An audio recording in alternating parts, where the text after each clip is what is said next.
There's only so far I can hunch, so I had to bring the mic up a little bit. Okay. This is a folding solar panel. Okay. This was made by Unisolar in the 1990s, and it is incredibly durable. For the 1990s, it was revolutionary. Each panel on it is made of flexible polymer and is 4 layers deep: red, green, blue, and bypass diodes. The idea was that you can just damage this thing at will and it will keep on working. Mount Evans, the old observatory quarters, you can see shingles made of this material there. Let me unfold it here for a minute.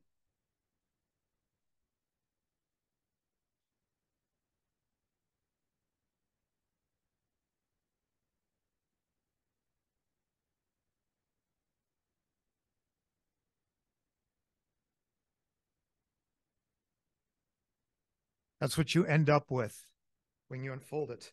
Now, these things, you can pound nails through them. You can do whatever you want to them, and they'll keep working. They'll just work around the damage because of the bypass diodes. Like I said, Mount Evans, the old astronomers' quarters, had them. It has perfect function for shingles because hailstones won't damage them. Everything like that won't damage them. Now, the bad news is this was revolutionary in the 1990s, not so much today. Now, Unisolar died of mismanagement. To my knowledge, they never ran an ad in any of the appropriate places.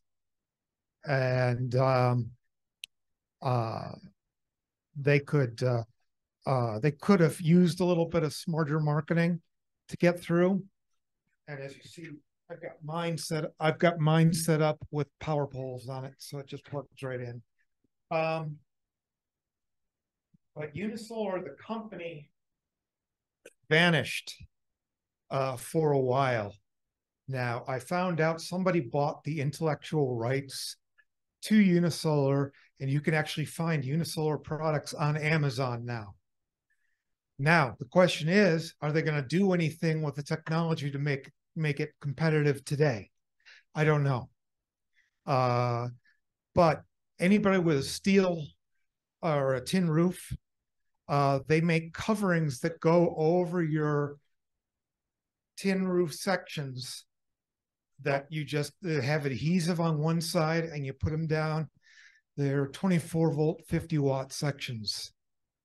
Again, revolutionary for 1990, not so much today. But it's nice if you have problems with hail and the like, and that's kind of common here. How flexible are they? Well, you can't fold the panels, but you can wrap them pretty tight. In fact, if you buy a Unisolar panel on Amazon, it will come rolled up in a box. So keep an eye out for them. And when you find something of quality, tell your friends. I just want to make a pitch for quality in general. I know a lot of people will buy a certain brand of HT because they're $20. And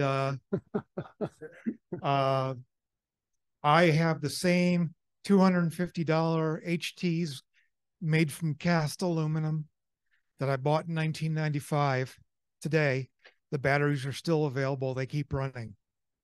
And I think I got more out of my $250 than anybody got out of their $20 radio. So keep these businesses going, guys. Yeah, it's only 30 watts because of the way it's broken down. And that was their Achilles heel, is it's not very energy dense. They made panels of this size, continuous, that were 50 watts. But again, today it's 300 watts in that form factor. So I want to see what the company does. The company who bought their technology, whether they're just going to sell old inventory or whether they're going to go somewhere with it. So this is obviously very, very useful for field day, for an indeterminate deployment, those sorts of things. I'm a member of Aries Bee Cares in Boulder County, and the usually run a net once a week. They ask a question of the day, and they asked, how long could you go indefinitely without supplies and things like that? Well, I've got 30 days of camp food, so that's my short stick, is I'd run out of food. I live right on a reservoir, there's water there, and all my ham stuff is solar powered. So it's indeterminate. You've got the VX4, right? VX5R. 5R. Did you find software for that? I do have software for it, but it's a dated software. Did you talk to RT? I have not talked to RT yet. I remember you asked me on the Yes. net the other night. Yes. So yeah, I'm curious. Knowing Karen, she'll fix it for you. So, well, we can find out. So it might take a different cable because like I said, that particular cable does bit banging and time critical sending with DTE lines flipping high and low, which it needed to take over the system to do, which you can't do with a modern operating system. I'm not paid by anybody to say this, so I'll just say it. RT Systems have got the best support that I've ever heard, and Yaesu has got the best support that I've ever seen. I sent a radio into them at 1200. It cost me $26 to send it, which surprised me because it's not mobile. It's a base station, and they called me about a week later and said, we can't find anything wrong with it. I said, well, okay, just bill me and send it back. He said, no, we don't bill you for that kind of thing. And he actually paid the shipping too. So I can't knock that. I can say all the bad things I want to about Ameritron. They've had my amp for a month for the second time. But Yaesu and RT Systems, they're really, really good about, and they know hardware too. That's one thing about Karen. And John's more the hardware person than Karen is, but they're both very good. So if you ever have any trouble with any type of software, even if it's somebody else's, they might try to sell you theirs. But it's $25. It's well worth the hassle. Yeah, Yaesu support, ICOM support, both very good, at least I've found. And, if they can't help you, they'll help you find out why and where you can go. So, thank you. You're up, Roger. If somebody else would, and we'll go to next. Go right ahead, Roger.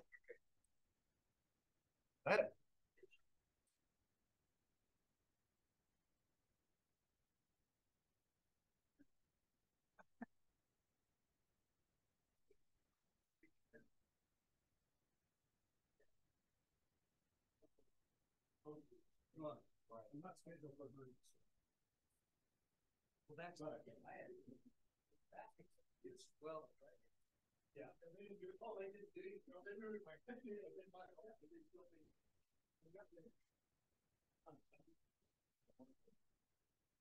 Well, this will be the strangest show and tell today. I think I say that with great confidence. I do occasionally work with wood. Most of it's firewood, but I bought it becomes firewood. Yeah. I bought one of the Wolf River coil setups and constantly fighting the tangling of things, but there's got to be a way.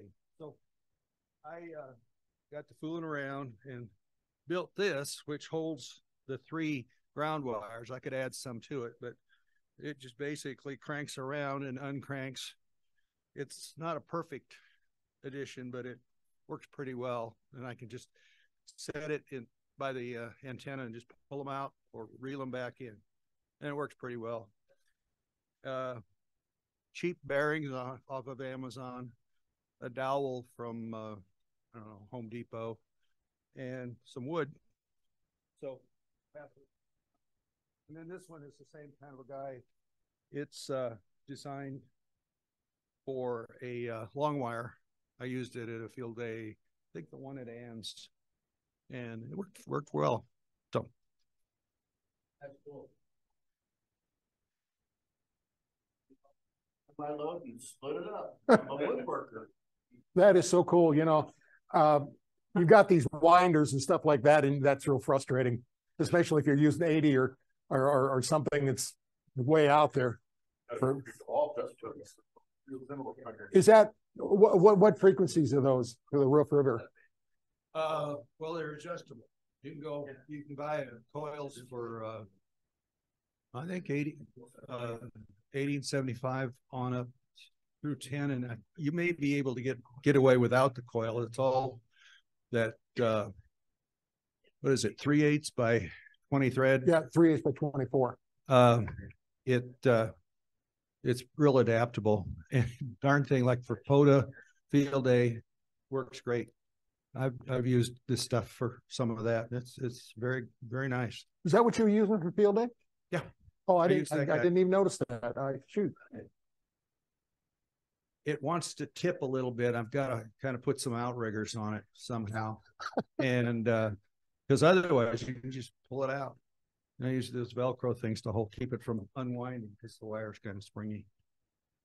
But that is so cool. That's it. I should do that. Anybody else got anything?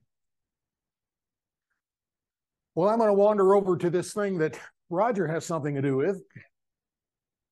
This is the pod that we built for our system for the van. Thanks to Roger, this is a 991. The only difference between 991 and 991A that I'm aware of is this has a single receiver in. It has a waterfall, but it's not consistent. It can't work. You have to have two receivers in order to have a waterfall that goes all the time. This you can turn it on, you look, and then you turn it off, and then you get to that standard. Okay. But I've used this thing. It works great, by the way. I've used it, of course, with my hex beam. But it works really super. I'll tell you what. And it's a very easy one to work with. I guess I'm a Yaesu guy anyway, so I guess it's simple for me because they're kind of all the same. I've got a 1200. All I do is try to remember what I did with that with this. We also have a tuner up here. And this, I think it's a Z100 tuner. We could have got a cheaper one, but James says, I want the ones that show the lights because it's fancy. So we did that. So we got the nice ones there. This is a brand new, which is hard to get, or I don't know, it may not be anymore. This is the new 500. It's got every bell and whistle you want to, except for a sound card, and that's what this is for. This is a signal link that's actually wired into that thing. This is totally portable. The only thing you have to do is plug in. I put well, it's a cheap one, but I've got a lot of them and they really work well. Rig runner. In the back, you just plug one wire into the thing and you're done. Everything powers right up. And you're good to go. I really do like this system, man. Of course, it's all Yaesu and I like that. And it wired in no problem at all, and everything just lit up. There was no question at all. I put my code plug in here because I happen to have one for the 400, 500, the same. The software is different, but the cable's the same. And it doesn't come with a cable, which surprised me because my 400 did. But worked really fine, easy to work with. And Jim, would you like to say more about the 500? Need to fix the one known issue with the FTM 500 that has been found that they're working on a firmware update is don't try and do DTMF tones with it because there's something in the radio itself. The DTMFs are off and it won't take a DTMF code. If you try and punch it in for another repeater or link or anything, the tone's slightly off frequency. Well, that's firmware update though, I suppose, right? Yeah, they're working on updating that to get that to work, but that's a known issue. Huh. I assume you program with SD card, right? You don't have to have a cable. You don't have to, no.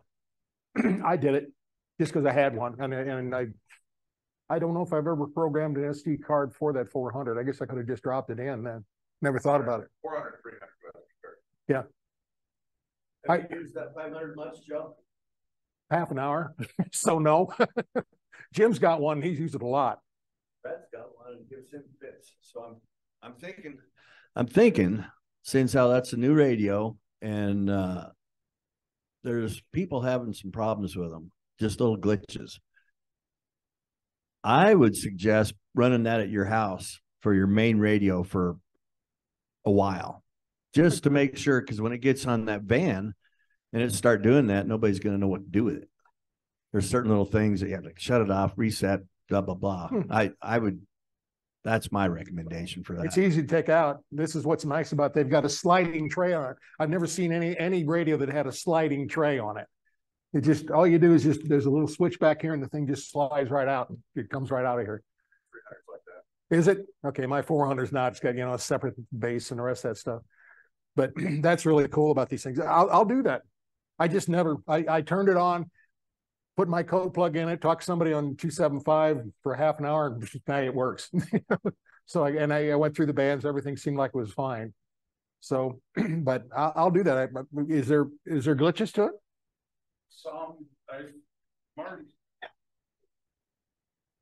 There's been some that I think Brad might have got one of a bad run, but it's hard to say because I think his is probably actually from the same run because you got yours relatively about the same time I did from HRO.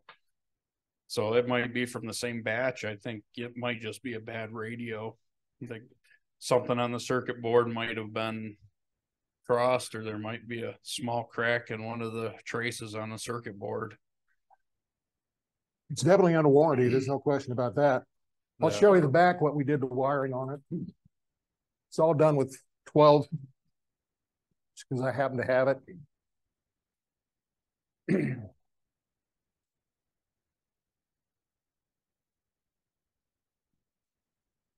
This is my kind of rig runner thing. You can buy these things on I don't think you can buy them on Amazon, but you get them on eBay. I bought like 5 of these suckers and they're like 20 bucks a piece. They're all fused. I've never had one go bad. I've ran all kinds of wattage through them and never had any trouble with the things. And it's just basic wiring. The reason I put this out a little bit longer is because number one, I didn't want to cut it. And the second thing is I don't know if this radio is going to come in and out of there because it's an HF radio. So I wanted to be able to do that. All you have to do is just plug into this cable right here with a couple power poles and you're good for the whole thing. It'll light right up. And that's everything. There's 4 outputs. We're using 3 inputs on this thing, but you can put 4 into it. And actually you can put 5 into it too. So that's pretty much it. I thought about, let's see, where is it? You just hook coaxes to the things. And I'm not sure what we're going to do with coaxes in that van. I've heard 3 or 4 different ways that they're going to do it. So I said, okay, I was going to build, in fact, I've actually got one at home. I was going to put a 239 in here. And so they could tie it into both of them. But I thought, well, shoot, they're going to take it off and on. What difference does it make?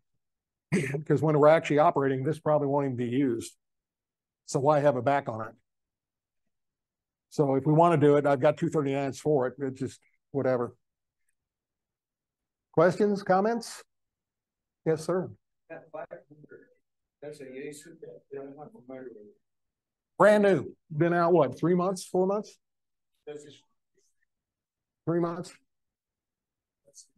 It's a replacement for the 400. No. Yaesu? No. Yeah, it's a fusion radio. If you're looking for a DMR radio, use like a link like that with DMR. Yeah, so does Kenwood, because I've got one in the truck, in fact, but it's a commercial radio. In fact, it's so much that you ever pick up one of these mics and it's metal? That's what my Kenwood is. It's metal. And it's it's 2 years old now, 3 years old. Of course, bought from Doug Sharp at 3Cs. Yeah, the Alinco is actually aimed at the ham market. You can get it at HRO. Oh, okay. Okay. TYT makes them. I'm kind of drawing myself away from TYT, even though I recommend it when I was doing, because that was all that was out there. But if I was to go back and say, okay, EOC, which would you like? I'd say my first choice would be Motorola if you can afford them. And my second one would be Anytone. and TYT be down someplace. Because I fought with TYTs forever, and I finally got an idea on how to fix them, but it was a battle all the way. Anytone's actually a much better radio than that. And then there's, if you can do the Motorola, the problem with Motorola, it's a single band, it's not dual band.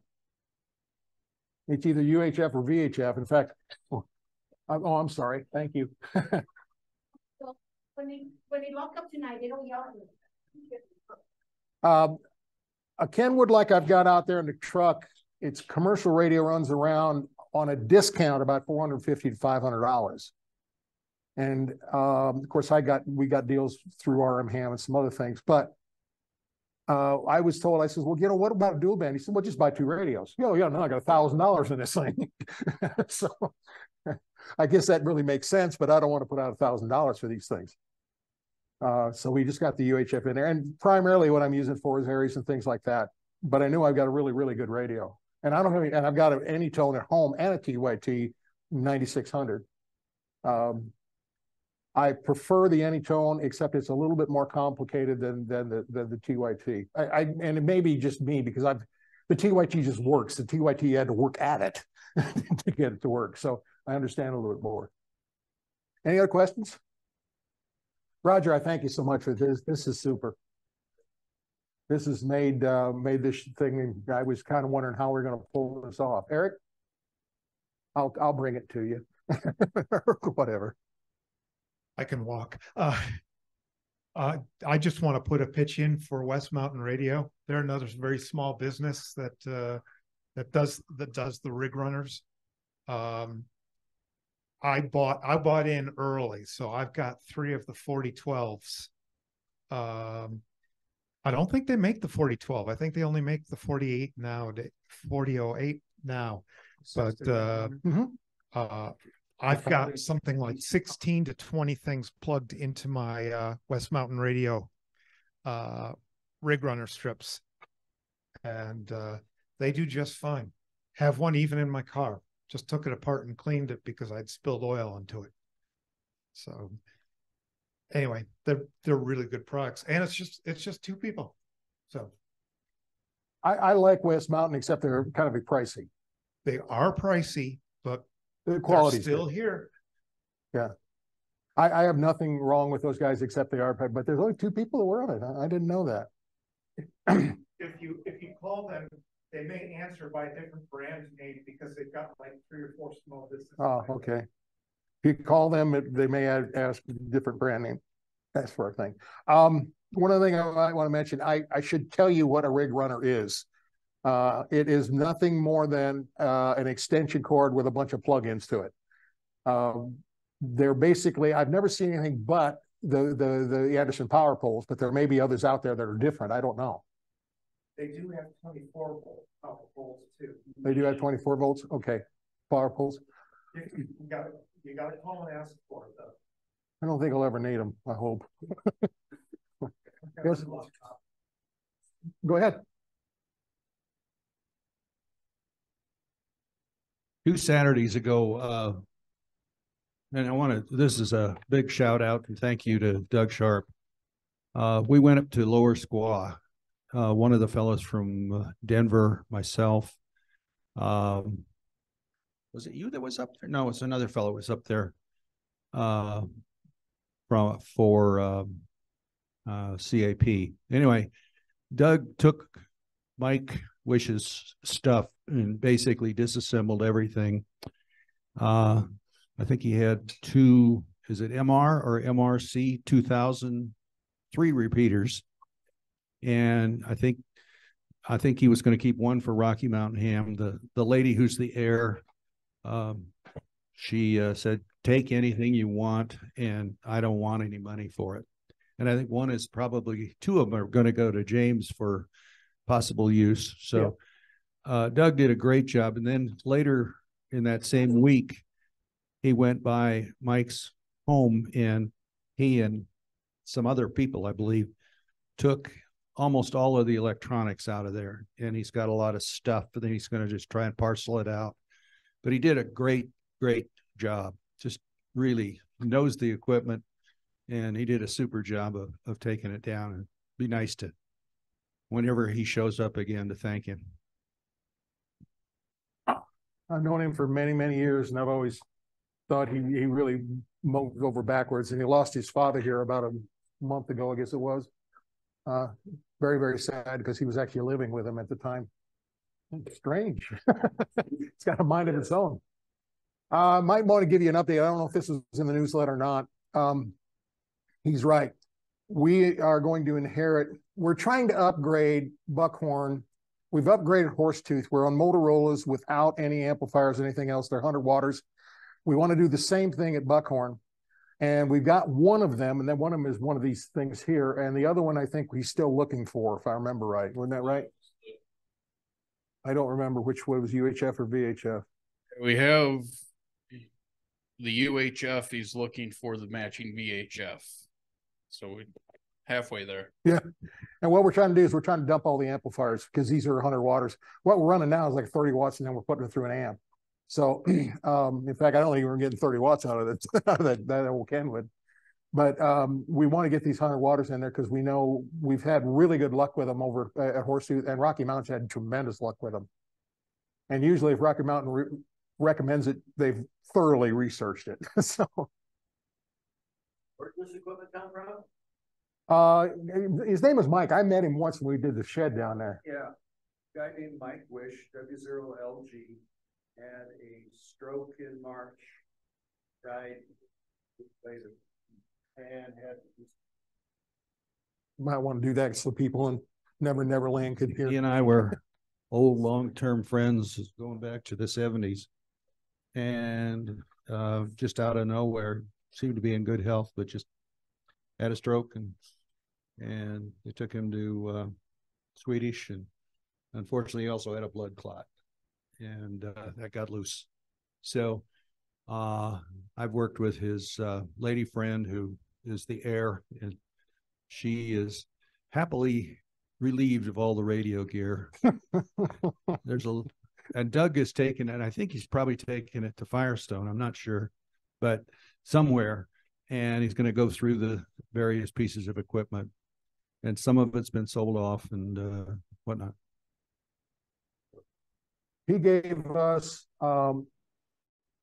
it's been 3 years ago, but that one, you were involved, weren't you? Yeah, Jim was there. I was there. You were there. James was there.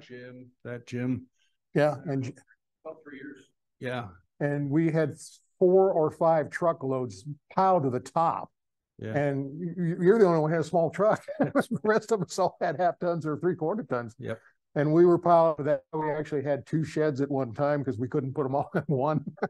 We had hard line up the yin yang. And there's still more. We don't want any more. We've got enough. But he gave us a whole bunch of stuff. And that was, if you remember, about 2 years ago, we had this big, if you give me $5 for this, you can have anything that's in here sale. And that was what that was all about. That was the stuff we needed to weed out, because we didn't need it. It was all good stuff, but we just didn't need it. We didn't need small rounds of hardware. Pardon me, Eric? I think we're going to keep it all now, aren't we? That's the last I heard. I don't think we've got any for sale, because I know we're still working on Red Feather, and yeah. If you find yourself suddenly exposed of any low loss cable, I'll be glad to help you with that. Well, for years ago, we had a meeting about, if we build a repeater, what are our specs on this thing? And we said everything's going to be commercial, simply because of Horsetooth. In the wintertime, you ain't got no shot getting up there. So our tooth, we're going to microwave it. We're going to build it like a commercial. So what we've done is we've actually got enough parts to build, or